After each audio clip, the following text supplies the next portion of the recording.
새해 첫 해부터 첫 월부터 또 많은 사건들이 있지요. 나라적으로도 사건이 있고 또 세계적으로도 여러 가지 사건들이 참 많습니다. 이렇게 전쟁과 함께 많은 일들이 있는 이때에, 그리고 정치적으로 이렇게 혼란한 이때에 우리 그리스도인으로 우리는 무엇을 해야 될까 참 고민해야 될 때가 아닌가라는 생각이 듭니다.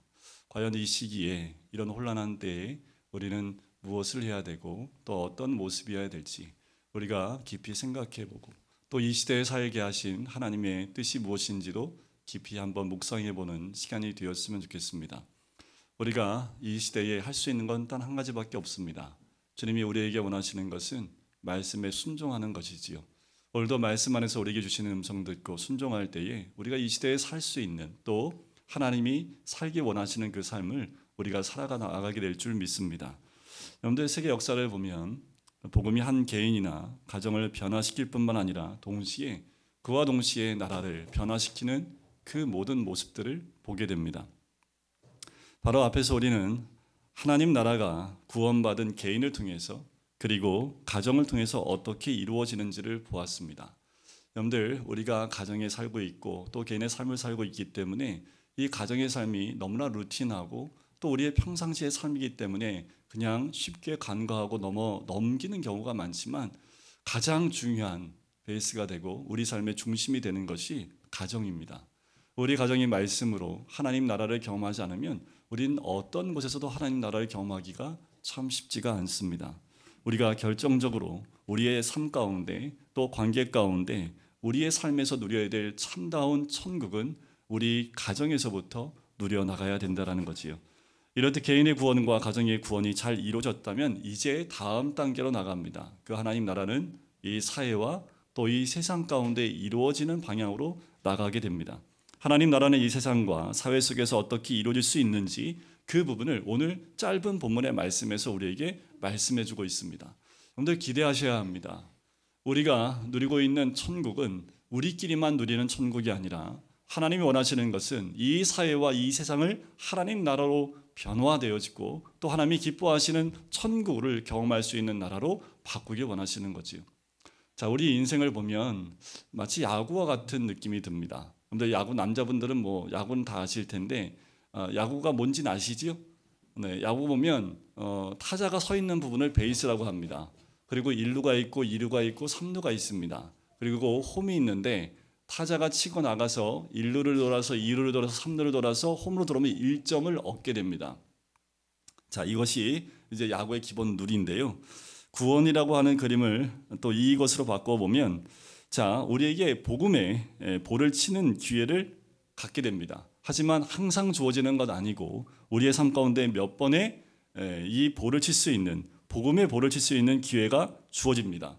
볼넷을 고르면 1루에 나갈 수 있지요. 하지만 스트라이크 3번을 당하게 되면 아웃이 됩니다. 그러니까 내 인생의 기회가 제한되어 있다는 것을 우리가 상징적으로 해석해 볼 수 있는데요. 볼넷으로 가든 안타를 치든 홈런을 치든 누구든지 어디부터 밟아야 됩니까? 1루부터 반드시 거쳐야 합니다. 세상에서는 홈런을 치는 사람도 있고요, 안타를 치는 사람도 있습니다. 운이 좋아서 투수의 실수로 볼넷으로 나가는 사람도 있고요, 병살타를 치는 사람도 있고, 치는 사람은 살아나갔는데 그 사람 때문에 다른 주자가 아웃되는 경우도 우리는 보게 됩니다. 마치 우리 인생의 아주 축소판을 보는 것 같아요. 자, 이 1루를 이렇게 볼 수 있습니다. 1루를 개인의 구원이라고 볼 수 있다면 2루는 가정의 구원으로 볼 수 있겠지요. 그럼 3루는 뭘까요? 사회 구원, 세상 구원으로 볼 수 있습니다. 그런데 1점을 얻으려면 어떻게 해야 됩니까? 홈런 치면 바로 1점 얻지요. 근데 홈런 쳐도 아웃되는 경우가 있습니다. 어떻게 아웃될까요? 1루, 2루 안 밟고 그냥 홈에 서 있으면 아웃됩니다. 홈런 쳐도 어떻게 해야 돼요? 1루를 밟고 2루를 밟고 3루를 밟고 홈으로 들어와야지 1점을 얻을 수 있습니다. 반드시 1루를 밟아야 됩니다. 개인 구원이란 1루를 밟고, 그 다음에 가정 구원이란 2루를 밟고, 그리고 3루로 넘어가서 사회 구원에 이르러야 된다는 것. 이것이 순서입니다. 그런데 때로는 어떤 사람들은 1루와 2루를 무시하고 3루로 바로 가려고 해요. 이건 룰에 맞지 않습니다. 많은 사람들이 사회 구원을 외치면서 사회를 바꿔야 된다고 얘기하는 쪽에 포커스를 가지고 자신은 변화되지 않고 가정은 변화되지 않고 세상만 바꾸려고 하는 그런 모습을 갖고 있지요.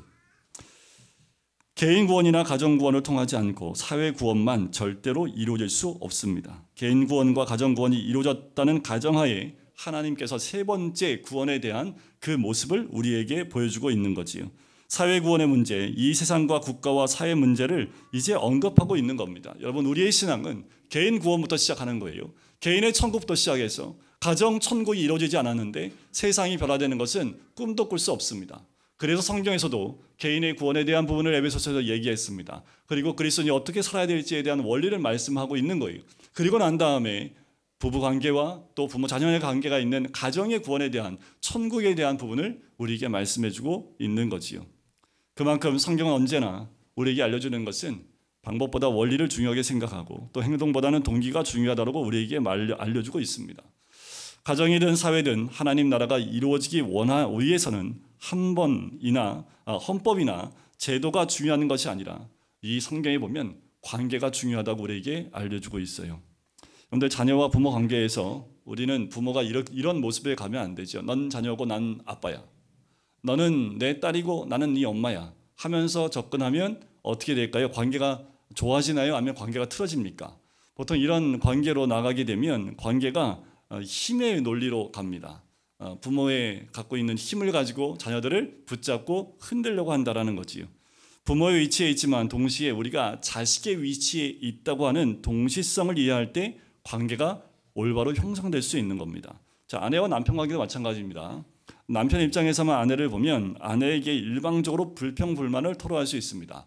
또 아내 입장에서만 보게 되면 남편한테 바가지 긁을 일이 굉장히 많지요. 왜 그렇습니까? 성경적 관계 개념, 가장 중요한 동시성의 개념을 모르고 있기 때문에 그래요. 남편은 남편의 입장에서만 보는 것이 아니라 아내의 입장에서도 봐야 합니다. 아내는 또 동시에 남편의 입장에서도 생각해 봐야 된다는 거지요. 성경이 말하는 동시적인 개념입니다. 이를 통해서 한 몸을 이루는 거지요. 그래야지 이해하고 관용하고 사랑하고 용서가 싹트게 됩니다. 본문의 주제는 바로 이런 논리가 사회나 국가에도 적용돼야 된다라고 얘기해요. 성경은 공산주의냐, 사회주의냐, 민주주의냐 문제 삼지 않습니다. 이걸 얘기하지 않아요. 이념을 가지고 세상을 바꿀 수 있다 말하고 있지 않습니다. 성경은 아주 단순하고 아주 간단한 개념으로 이 문제를 우리에게 제시합니다. 그게 바로 뭐냐면 종과 주인의 관계입니다. 참 이런 관계로 어떻게 세상을 바꿀 수 있을지, 그런데 오늘 본문 안에 세상을 바꿀 만한 또 세상에서 천국을 이룰 가장 중요한 부분을 이 종과 주인의 관계로 우리에게 얘기해주고 있습니다. 성경에서 말하는 동시적인 관계 개념은 이런 거예요. 내가 주인을 섬겨야 하는 종의 위치에 있을 뿐만 아니라 동시에 다른 사람을 부려하는 주인의 위치에 있다는 사실의 이해부터 시작하는 겁니다. 나는 주인이고 넌 종이야. 때로는 나는 고용이고 너는 피고용이냐. 나는 높은 계급에 있고 너는 낮은 계급에 있다고 생각을 가지고 있다면 기독교적인 사회, 또 하나님 원하시는 세상을 만들어낼 수 없는 거지요. 나는 주인일 수 있지만 또 다시 누구의 종일 수도 있다. 나는 지금 남을 부리고 있지만 사실 나는 다른 사람을 섬겨야 하는 위치다. 이런 동시적인 관계 개념이 있을 때 서로가 사랑과 관용과 이해와 용서와 아름다운 세계가 이루어지게 되는 거지요.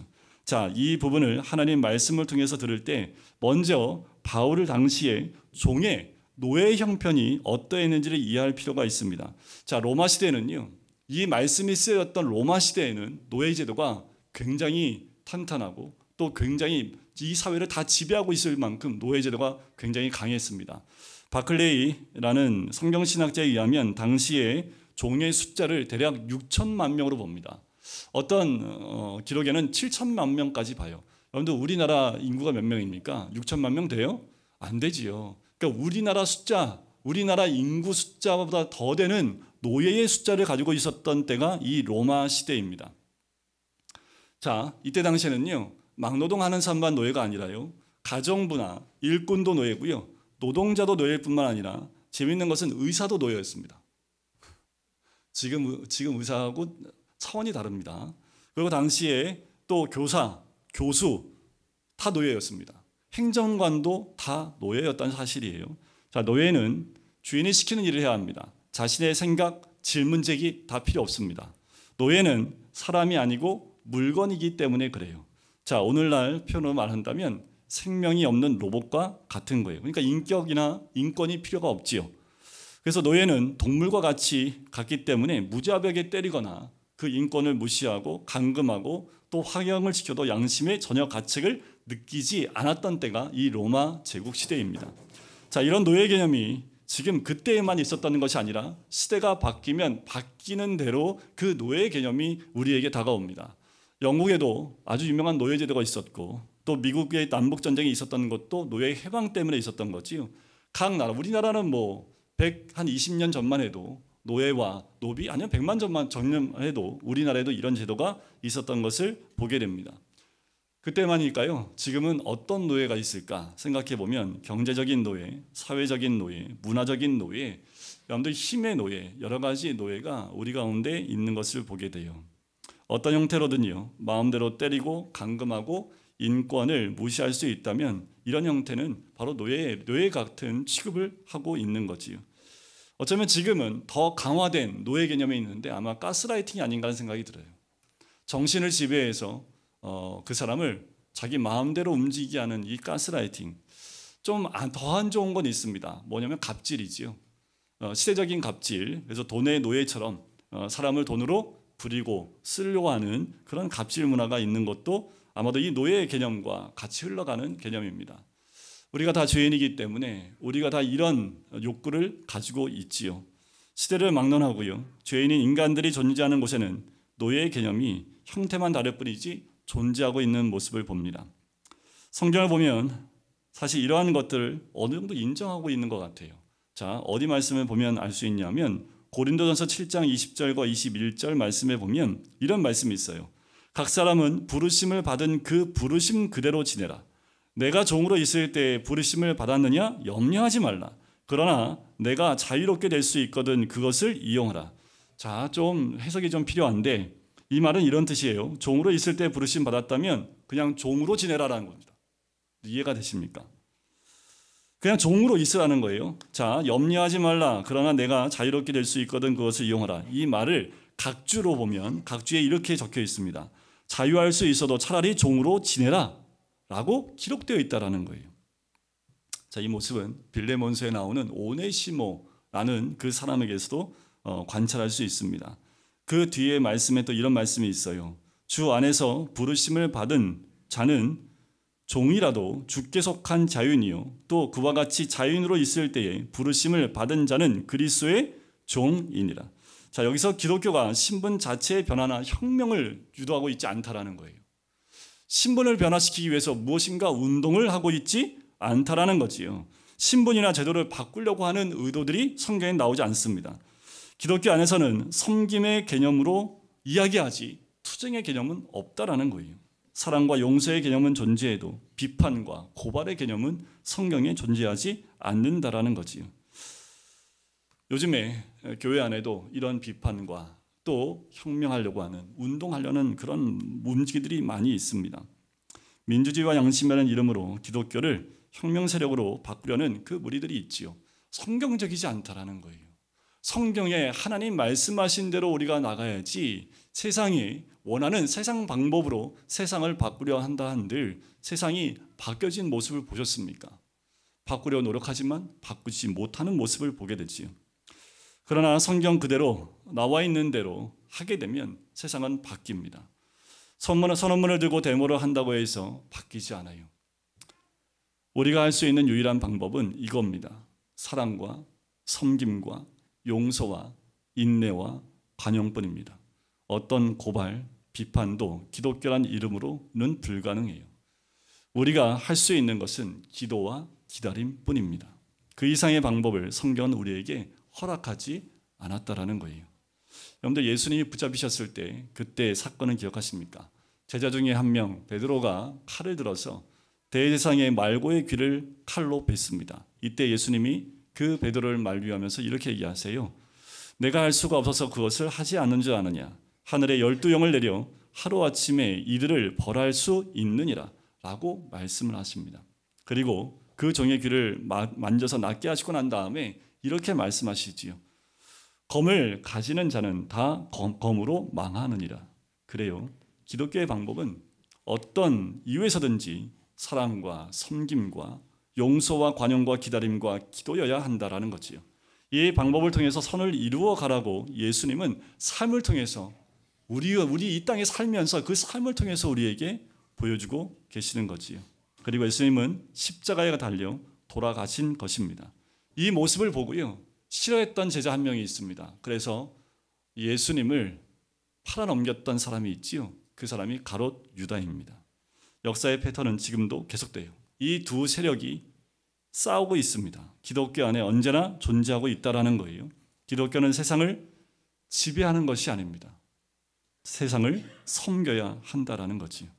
그리스도인은 세상의 부정부패에 대해서 데모하고 고발하는 사람들이 아니라는 거예요. 그렇지 않은 사람은 십자가와 하나님과 성령의 능력을 믿기보다는 인간의 이성과 그리고 분노와 그리고 더한 노력 없이 더 힘을 가지고 이것을 바꿀 수 있다 생각합니다. 하지만 교회는 교회여야 합니다. 교회는 이러한 현실의 고통과 아픔에 대해서 끊임없이 기도하고 기도할 뿐입니다. 그리고 우리가 할 수 있는 최선을 다해서 조용히 구제하고 우리가 할 수 있는 도와야 될 일들을 도와나가는 거지요. 자, 다시 한번 본문으로 돌아가면 바울이 당시에 노예 제도가 있음에도 불구하고 바울이 종들에게 한 권면의 말은 굉장히 놀라운 거지요. 왜냐하면 우리는 종들아 라고 얘기하면 그냥 은혜로 받아들일지 모르지만 당시에 7천만, 6천만, 7천만 예수 믿는 사람들 가운데 대다수가 노예였던 그때에 그 종들에게 먼저 이 메시지를 전했다는 것은 굉장한 충격적입니다. 이 말씀을 받고 있는 성도들에게는 정말 큰 충격일 수밖에 없어요.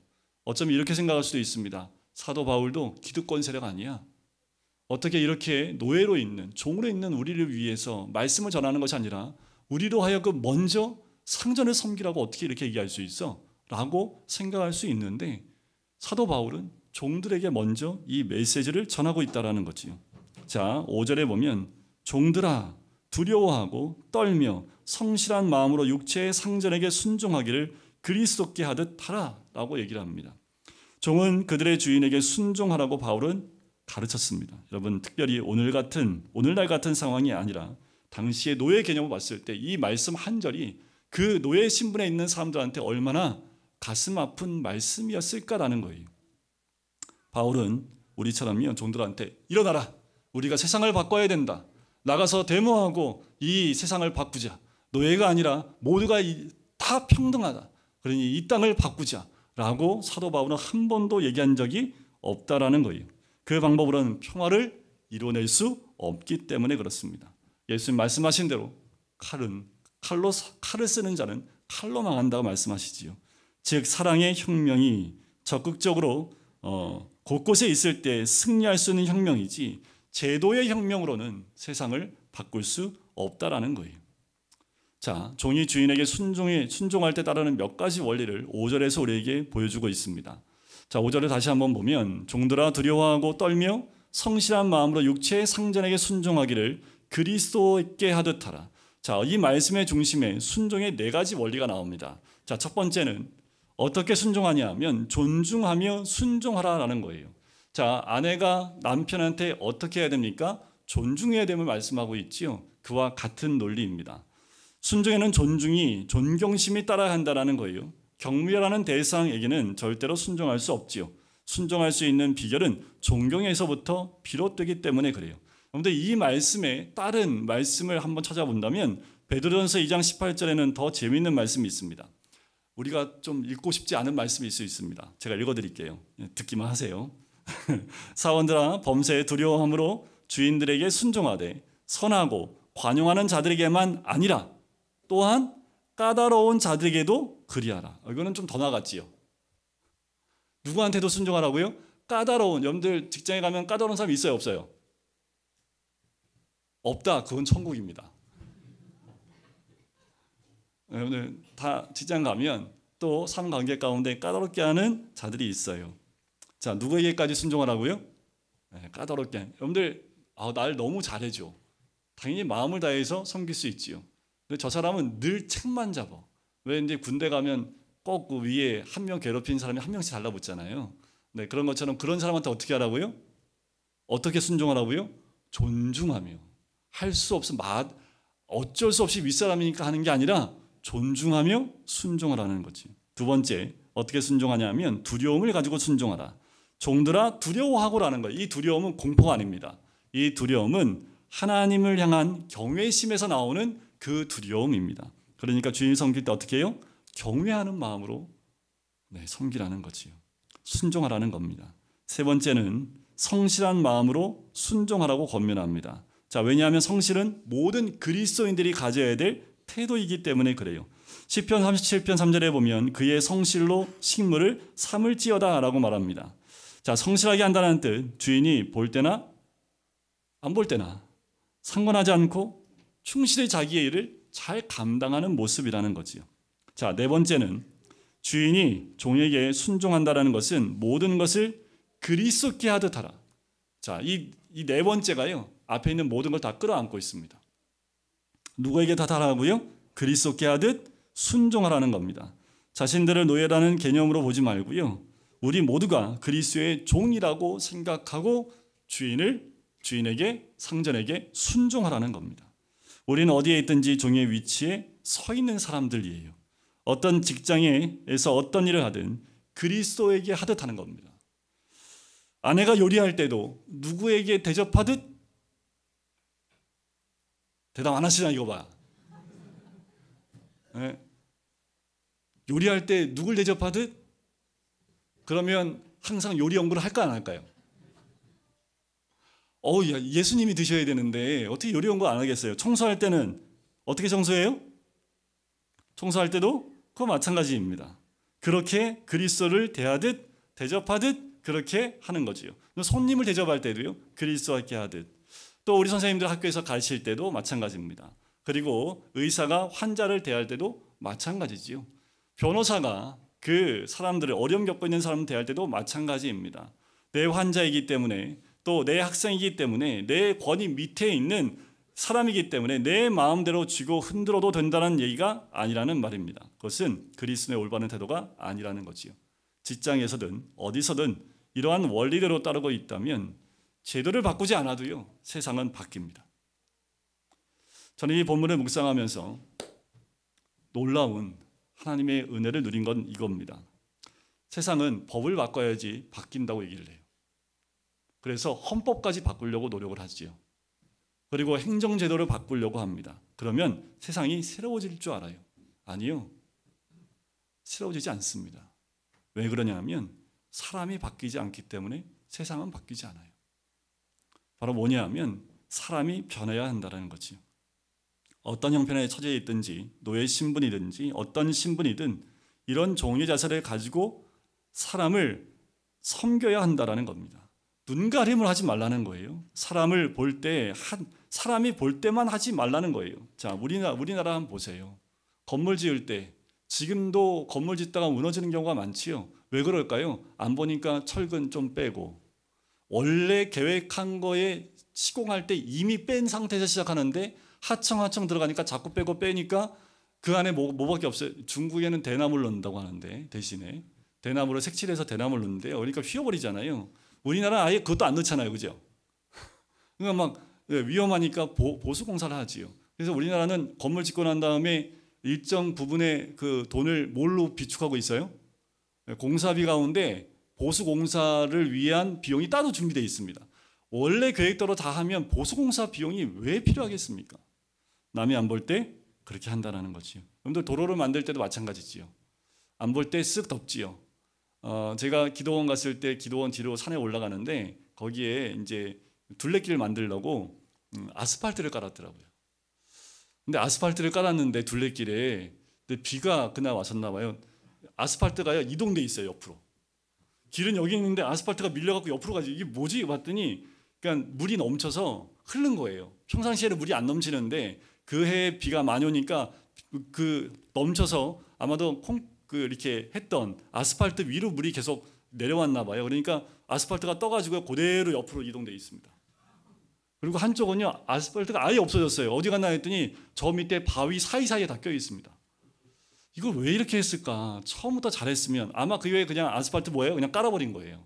그 밑에는 그냥 이렇게 길처럼 콘크리트로 되어 있고 그 위에다 그냥 아스팔트 그냥 깔아버린 거예요. 만약에 홍수가 났을 거를 생각했다면 아마 이렇게 안 했겠죠. 물이 흐르지 않도록 뭘 막았다든가 아니면 더 잘 붙어 있도록 할든가 할 텐데, 그러니까 뭐 산속에 뭐 둘레길 누가 봐요? 그러니까 이게 한번 그냥 딱 해서 쭉 밀어버리고 끝낸 거지요. 그래서 제가 사진까지 찍어왔다니까요. 나중에 사진 한번 보여드릴게요. 도로도 마찬가지예요. 여러분들 옷을 만드는 일도 책을 만드는 일도 다른 많은 일들도요, 눈가림으로 하는 세상이 되면 이 땅은 하나님이 원하시는 세상이 될 수 없지요. 이건 누구의 문제일까요? 공사하는 사람의 문제입니까? 아스팔트를 까는 사람들의 문제예요? 아니요, 이건 우리의 문제입니다. 바울이 말하는 기독교 정신이 봉사하고 섬기는 정신이 뿌리를 내리고 그것이 문화로 형성되었을 때 이런 일들은 사라지지요.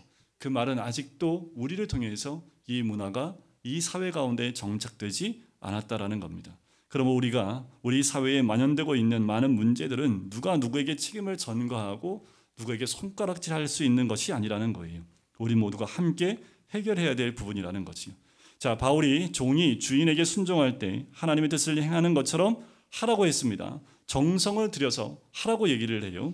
그래서 7절과 8절 말씀에 바울은 이렇게 부탁을 합니다. 우리 7절, 8절은 같이 한번 읽어볼까요? 7절과 8절입니다. 시작. 기쁜 마음으로 섬기를 주께 하듯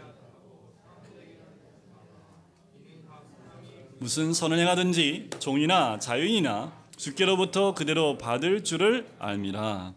한국사회가 이런 복된 사회가 되기를 간절히 소원합니다. 우리 교회에서부터 이런 사회를 만들고 또 우리 가정부터 이런 모습이 회복되어질 때 여러분들 일하는 일터가 또 여러분들 함께 있는 여러분들이 생활하는 모든 일터가 이렇게 바뀌는 사회가 될 줄 믿습니다. 우리가 이 종의 개념을 실제로 우리 안에서 모든 분야에서 하나씩 충성스럽게 나간다면 이 사회는 곧 하나님이 기뻐하시는 이 사회로 이루어질 것입니다. 사람이 보든지 보지 않든지 이익이 생기든지 생기지 않든지 상관없이 누구에게 하듯 하라고요? 그리스도에게 하듯 그렇게 하면 이 사회는 반드시 구원에 이르게 될 줄 믿습니다. 자, 이제는 상전에 대한 이야기를 한번 볼게요. 바울이 상전에게 한 말은 다시 몇 가지로 나누어 생각해 볼 필요가 있습니다. 자, 혹시 주인의 입장에서 상전의 입장에서 다른 사람을 부려야 할 때 어떻게 해야 할까라는 거예요. 자, 내가 위에 있어요. 밑에 사람들이 있습니다. 그 사람들을 어떻게 해야 할까? 또 그리스도인은 어떻게 해야 할까? 대답은 아주 간단합니다. 앞에 처음에서 이 말씀을 드렸죠. 어떤 입장이면 돼요? 내가 주인이지만 종의 입장처럼 하는 것입니다. 입장을 바꿔놓고 하라는 말이지요. 즉 주인의 입장에서 사람을 부릴 때도 순종의 원리가 그대로 적용된다는 거예요. 동시의 원리라고 말씀드렸죠. 내가 윗사람이지만 아랫사람이라는 생각을 가지고 이야기하고 또 대한다는 겁니다. 얼핏 보기에 성경이 상전에 대한 이야기 몇 마디 안 하는 것 같지만 실제로 종이 하는 모든 것 가운데 기본적으로 다 하고 그 위에 한 가지를 덧붙인 거예요. 그래서 상전에 대한 이야기는 딱 한 절로 끝나버리는 거예요. 특별히 직원을 데리고 있는 사람, 남을 부리는 사람에게 성경은 재미있는 표현을 합니다. 9절에 보면 이렇게 얘기하죠. 상전들아, 너희도 그들에게 이와 같이 위협을 그치라. 여러분들 위협을 지금 말로 바꾸면 뭘로 바꿀 수 있을까요? 갑질을 그치라. 그죠? 환자에게 갑질하지 말고, 학생한테 갑질하지 말고, 노동자한테 갑질하지 말고, 자기 집에서 부리는 사람한테 갑질하지 말라는 거예요. 이것이 종이 따라야 할 순종의 4가지 원리 외에 상전이 덧붙여진 명령입니다. 권력이 많으면 갑질하기 쉽지요. 돈이 많으면 갑질하기 쉽습니다. 힘이 많으면 갑질하기 쉬워요. 머리 좋은 사람은 그 좋은 머리로 나쁜 사람들을 위협하고 갑질하기 쉽지요. 못된 성격은 더합니다. 성경은 상전된 자들에게 공정하게 할 것과 정정당당하게 할 것을 부탁을 하지요. 골로새서 4장 1절 말씀에 보면 이렇게 말합니다. 상전들아, 의와 공평을 종들에게 베풀지니 너희에게도 하늘에 상전이 계심을 알지어다. 하늘에 누가 있다고요? 상전이 있다고요. 대통령 위에 누가 있다고요? 대통령 위에 최고의 권력이 아니라 그 위에 하나님이 계시다라는 겁니다. 최고의 권력자가 아니라고 우리 위에 하나님이 계시다고 말하는 거예요. 그러므로 낮은 데 있을 때 차라리 문제가 없지만 권력의 자리에 올라갈 때는 더 어렵다라는 이야기입니다. 특히 예수 믿는 그 공동체 또 그 회사에 가면 참 어려움이 많습니다. 예수 믿는 그 회사에 가면 열정페이를 너무 많이 요구를 해서 그것도 잘못된 거지요. 그건 성경적이지 않은 겁니다. 그 능력에 맞게끔 대우를 하고 대접을 하는 것이 맞지요. 그런데 신앙이 있으니까 신앙인들한테 더 많은 것을 요구한다면 그것도 문제가 있겠지요. 여러분들 예수님을 다시 한번 생각해 보실 필요가 있습니다. 예수 안에 답이 있습니다. 그는 근본 하나님의 본체시나 하나님과 동등됨을 취할 것을 여기지 아니하시고 오히려 자기를 낮추시고 죽기까지 복종하셨으니 곧 십자가에 죽으셨습니다. 예수님은 죄인을 위하여 오셨고 십자가를 지셨고 잃어버린 자를 찾기 위해 오셨고 또 생명을 주기 위해 이 땅에 오셨지요.